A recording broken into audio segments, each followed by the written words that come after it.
네, 오늘 이 새벽에 하나님께서 저에게 주신 말씀은 에베소서 5장 22절부터 33절까지의 말씀입니다.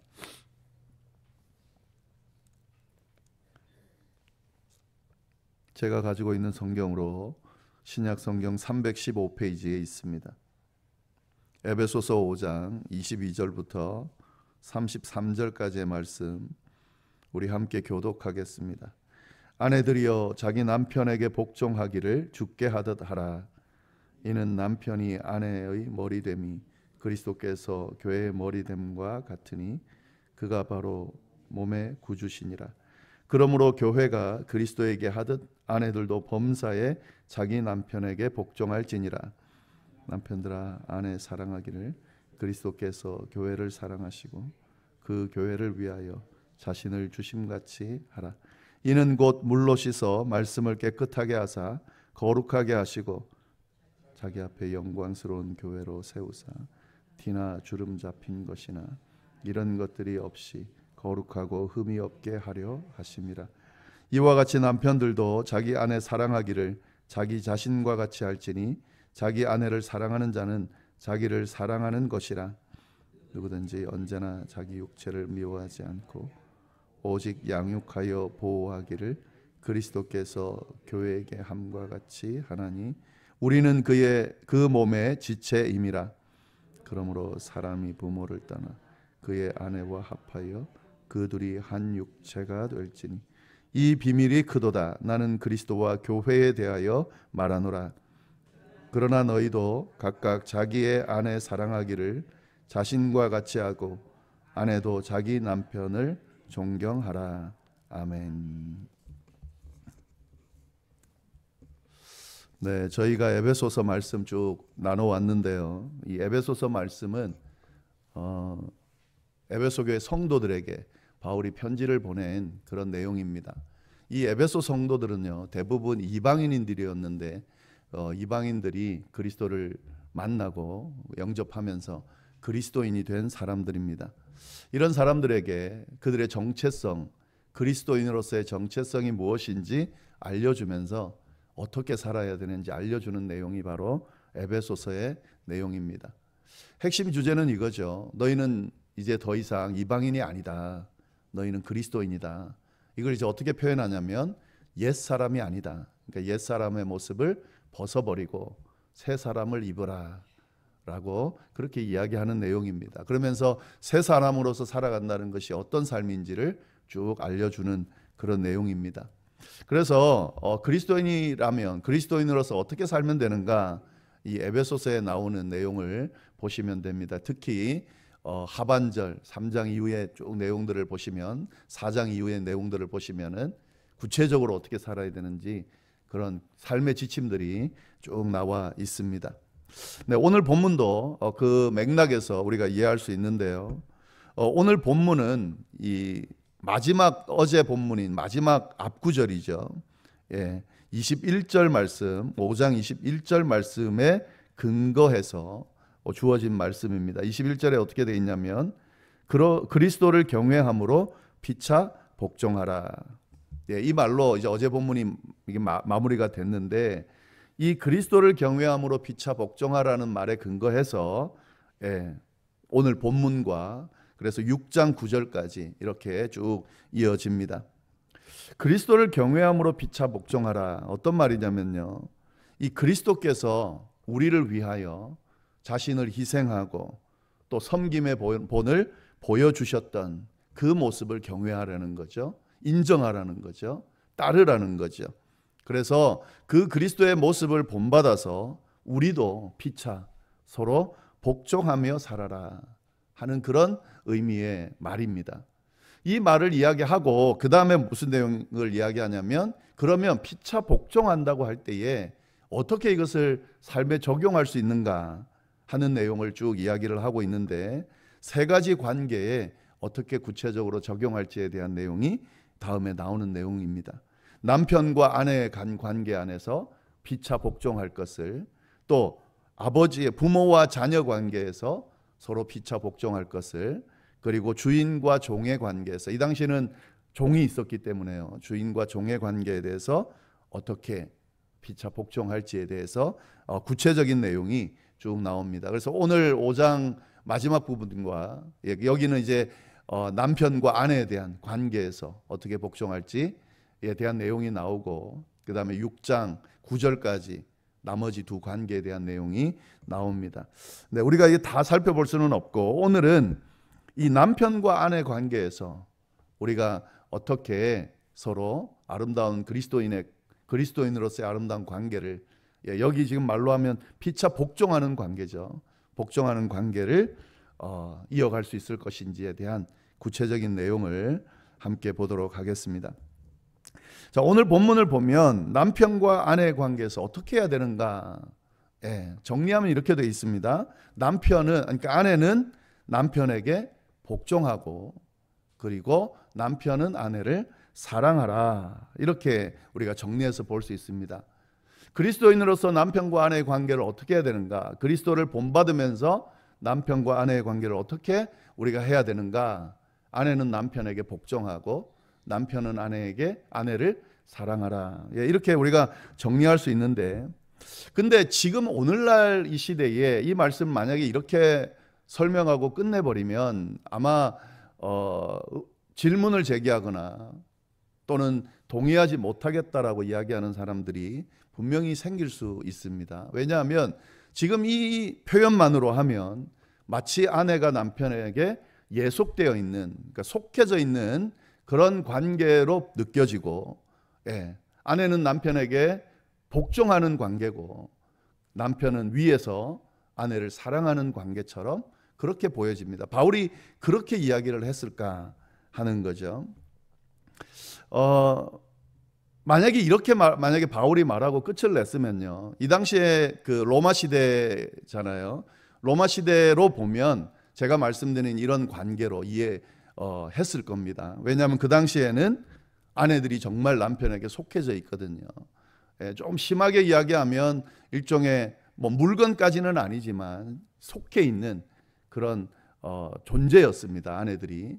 그렇기 때문에 이런 시대적인 상황에서 만약에 이 아내는 남편에게 복종하고 남편은 아내를 사랑하라라고 이렇게만 이야기하면 예속되어 있는, 속해 있는, 아내는 남편보다 조금 열등한 위치에 있죠. 그런 관계에서 아내들이 남편에게 복종하고 남편은 아내를 사랑하라는 이런 이해로 끝나게 될 겁니다. 그러나 지금 바울은 그렇게 이야기를 하지 않습니다. 이렇게 말하면 끝날 내용을 아주 장황하게 길게 지금 설명하고 있거든요.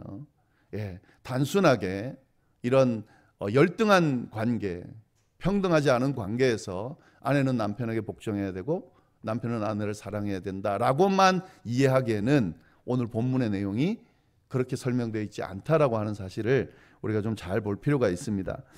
자, 그러면 어떤 관계를 그럼 바울이 이야기를 하고자 하는가? 분명히 아내는 남편에게 복종해라, 남편은 아내를 사랑해라라고 되어 있지만 그 안에 담겨 있는 의미가 뭔가를 우리가 좀 알아야 되는데요. 22절 말씀을 보시면은 이렇게 이야기합니다. 아내들이여 자기 남편에게 복종하기를 주께 하듯 하라. 이렇게 되어 있죠. 복종하라는 말은 분명히 있는데 주께 하듯 하라라고 되어 있습니다. 주께 하듯 하라는 내용이 포함되어 있다는 사실을 우리가 잘 기억할 필요가 있습니다. 단순히 복종하는 게 아니라요, 주께 하듯 하라라고 되어 있습니다. 자, 그러면 주께 하듯 하라라는 말은 뭘까요? 아내가 주님께 하듯이 하라는 뜻일까요? 네, 그렇게 이해하면 이 본문을 제대로 이해하는 게 아니에요. 이 주께 하듯 하라라고 할 때 이 주를 대하는 그 주체가 있습니다. 그 주체를 제대로 봐야 됩니다. 아내가 아니에요. 그 내용은 주께 하는 것이 어떤 것인지 23절, 24절에 잘 표현되어 있습니다. 23절, 24절 한번 보겠습니다. 이렇게 되어 있죠. 이는 남편이 아내의 머리됨이 그리스도께서 교회의 머리됨과 같음이니 그가 바로 몸의 구주시니라. 그러므로 교회가 그리스도에게 하듯이 아내들도 범사에 자기 남편에게 복종할지니라. 지금 그리스도와 교회 관계에 빗대어서 비유해서 지금 이 이야기가 주어지고 있다는 사실을 우리가 기억할 필요가 있습니다. 그래, 아내들이 남편에게 복종해야 되는데 교회가 그리스도에게 복종하듯이 대하듯이 그렇게 하라고 되어 있는 거죠. 그러니까 그리스도와 교회의 관계 안에서 이 말들이 주어지고 있다는 것을 잘 볼 필요가 있습니다. 교회가 그리스도에게 복종하듯이 아내들이 남편에게 복종해야 된다 하는 거죠. 자, 그러면 이 그리스도와 교회 관계는 어떤 관계일까? 그 부분을 우리가 잘 봐야 되는데요. 오늘 본문을 보면 아내와 남편의 관계에 대해서 설명하면서 아내들이 남편에게 어떻게 할지, 남편들이 아내에게 어떻게 할지가 돼 있는데, 아내에게 요구하는 내용하고 남편들에게 요구하는 내용을 보면 이 내용 그 양 자체가 많이 차이 납니다. 한 3배 정도로 남편에게 이야기하는 내용이 많이 있습니다. 아내들은 단순하게 3절에 걸쳐서요, 그냥 이야기 되어지고 나머지는 다 남편과 관련되는 내용입니다. 왜 이렇게 차이가 날까? 이게 이제 교회와 그리스도와의 관계 때문에 그렇습니다. 이걸 이제 설명하려다 보니까 남편이 해야 될 일이 많이 있는 거예요. 그래야 이 관계, 아내가 남편에게 복종하는 이 관계가 설명되어지기 때문에 남편이 어떻게 해야 되는지에 대한 설명이 많이 나온다 하는 거죠. 그래서 남편이 아내를 어떻게 대해야 되는지를 먼저 봐야 됩니다. 그래서 한번 보겠습니다. 25절부터 보시면은요, 남편들아 아내를 사랑하라. 근데 어떻게 사랑하냐면 그리스도께서 교회를 사랑하고 그 교회를 위하여 자신을 주심같이 사랑하라 하는 거죠. 그리스도께서 교회를 사랑하는데 어떻게 사랑했냐면 자신을 내어주는 사랑을 했다는 거죠. 그게 어떤 사랑입니까? 자신을 희생한 사랑이죠. 완전히 내어준 사랑이죠. 아예 완전히 자신을 낮추고 교회를 위해 다 바친 그 사랑이죠. 그걸 지금 이야기하고 있는 겁니다. 28절 내용이 그 내용이에요. 이는 곧 물로 씻어 말씀으로 깨끗하게 하사 거룩하게 하셨다. 말씀으로 깨끗하게 물로 씻은 것처럼 거룩하게 교회를 그렇게 했다는 거죠. 그리고 자기 앞에 영광스러운 교회로 세우사 티나 주름 잡힌 것이나 이런 것들이 없이 거룩하고 흠이 없게 하려 하심이라. 교회가 거룩하게 되기 위하여서 이 그리스도께서 할 수 있는 모든 것들을 다해 희생하고 섬기며 그를 위해 행하셨다는 거죠. 그것처럼 아내를 사랑하라 하는 거죠. 물론 이 남편과 아내의 관계와 그리스도와 교회의 관계를 똑같이 볼 수는 없지만 이게 전제되어 있다는 겁니다. 교회가 그리스도에게 복종하는 이유는 그리스도이기 때문에 복종하는 것도 있지만요, 그리스도가 교회를 위해서, 교회를 세우기 위해서 자신의 자신의 목숨을 내어놓고 희생하고 낮추고 섬기는 이 모습을 통해 교회를 거룩하게 세운 그의 그런 일들이 있은 것에 대해서 그런 관계 안에서 복종하라고 그렇게 지금 이야기하고 있는 겁니다. 또 28절에 또 나오죠. 이와 같이 남편들도 자기 아내 사랑하기를 자기 자신과 같이 할지니 자기 아내를 사랑하는 자는 자기를 사랑하는 것이니라. 누구든지 언제나 자기 육체를 미워하지 않고 오직 양육하여 보호하기를 그리스도께서 교회에게 함과 같이 하나니 우리는 그 몸의 지체이니라. 자기를 사랑하는 것처럼 아내를 사랑해야 되는데, 자기를 사랑한다고 하는 것은 그리스도 앞에서 자기를 생각하고 사랑하는 그 사랑으로 아내를 사랑해야 된다라고 지금 이야기를 하고 있는 겁니다. 이게 그리스도가 교회를 사랑한 모습이라는 거죠. 자신을 내어주매까지 교회를 사랑한 그 사랑처럼 남편들이 아내를 사랑해야 된다 하는 거죠. 이런 그리스도와 교회의 관계 안에서 남편들은 아내를 사랑하고 그리고 아내들은 남편에게 복종하는 그런 관계를 이야기를 하는 거죠. 그러니까 사실은 뭐 어떻게 표현해도 이 조금은 이 관계가 상하 관계가 있는 것처럼 우리가 느껴지지만, 그러나 이 관계 안에는 단순하게 여자들은 남자에게 예속됐기 때문에 무조건 복종해야 되고, 남편들은 그런 예속된 그런 신분이 조금은 떨어지는 아내를 향해서 사랑해야 된다, 이런 표현이 아니라는 것은 우리가 분명하게 알 수가 있습니다.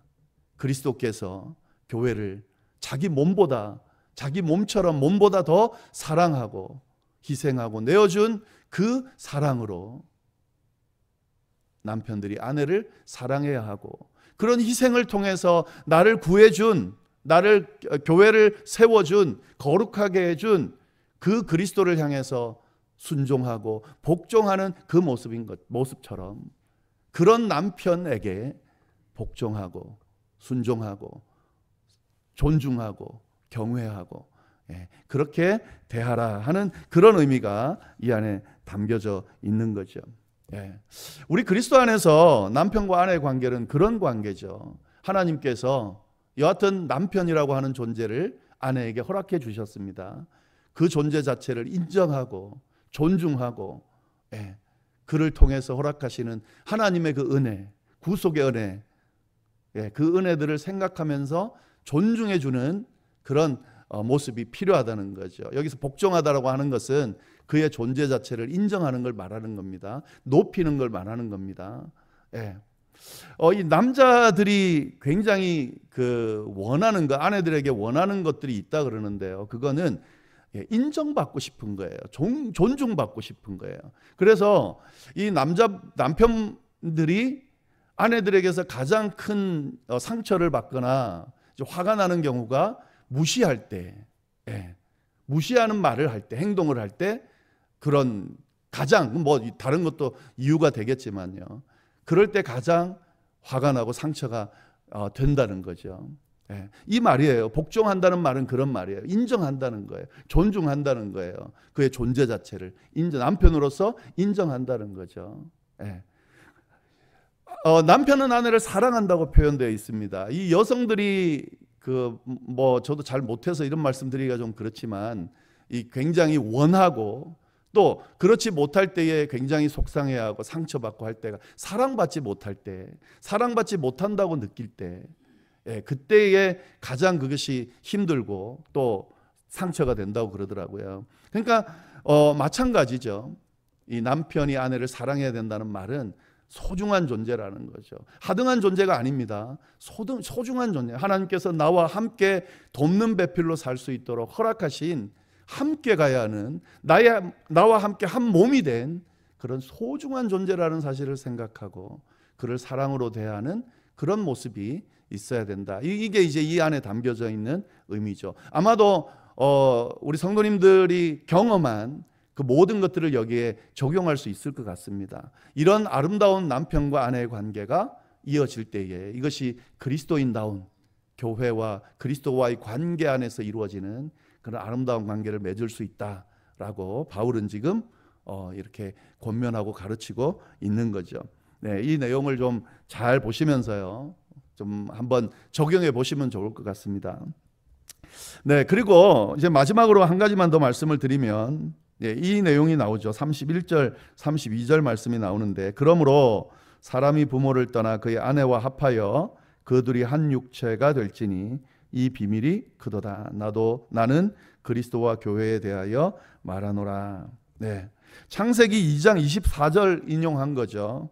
여러분, 시대가 어떻게 흘러가든지 간에 성경은 분명하게 이야기하고 있습니다. 남편과 아내가 한 몸을 이루는 것이 하나님이 창조하실 때부터 세우신 창조의 질서라는 사실을 분명히 성경은 이야기하고 있습니다. 뭐 다른 이야기들 막 하죠. 남자가 남자를, 여자가 여자를, 뭐 이렇게 시대의 흐름이 그렇고 그것이 마치 훨씬 더 좀 나이스한 것처럼 막 시대가 그렇게 흘러가는데 현혹되면 안 됩니다. 성경 그 어디에도 그런 것들을 인정하는 내용이 없습니다. 남편과 아내가 한 몸을 이룸으로 한 가정을 이룬다라고 하는 사실, 남자와 여자가 한 몸을 이룸으로 한 가정을 이룬다. 이것이 창조의 질서고 신비라는 사실을 우리가 절대로 이건 놓치면 안 되는 거죠. 네, 이 말씀을 또 오늘 이 말씀 안에서 우리가 볼 수가 있습니다. 네, 오늘 말씀 좀 잘 보시면서요, 좀 깊이 묵상을 해보시고 또 우리의 삶에 또 우리의 신앙생활에 좀 잘 적용할 수 있기를 바랍니다. 기도하겠습니다. 하나님 아버지, 참으로 감사합니다. 또 귀한 말씀으로 우리들 교훈하여 주셔서 어떻게 그리스도인답게 새 사람답게 살아야 하는지 주님 잘 알려주셔서 감사합니다. 하나님, 저희에게 아내를, 남편을 허락해 주셔서 주님 한 가정을 이루고 또 이렇게 살아갈 수 있도록 인도해 주심에 감사를 드립니다. 하나님, 함께하여 주셔서 교회와 그리스도의 아름다운 관계처럼 하나님, 우리도 아름다운 관계를 맺으며 그렇게 살아갈 수 있도록 주여 인도하여 주옵소서. 무엇보다 다른 기도하는 것은 이 창조의 질서가 왜곡되고 파괴되는 그러한 완악한 시대를 살아가고 있습니다. 하나님, 이런 시대에 주께서 가르치신 성경의 교훈대로 하나님께서 허락하신 창조의 질서를 잘 지키며 하나님 살아가는 우리의 삶이 되도록 주여 인도하여 주옵소서. 왜곡된 것이 바뀌어지고 바로잡혀지는 역사도 일어날 수 있도록 주여 인도하여 주옵소서. 이어서 드리는 개인 기도와 또 중보의 기도 위에 함께하여 주시고 기도하는 자가 도리어 복을 받는 역사도 일어날 수 있도록 주여 인도하여 주옵소서. 감사하며 모든 말씀을 예수님의 이름으로 기도드립니다. 아멘.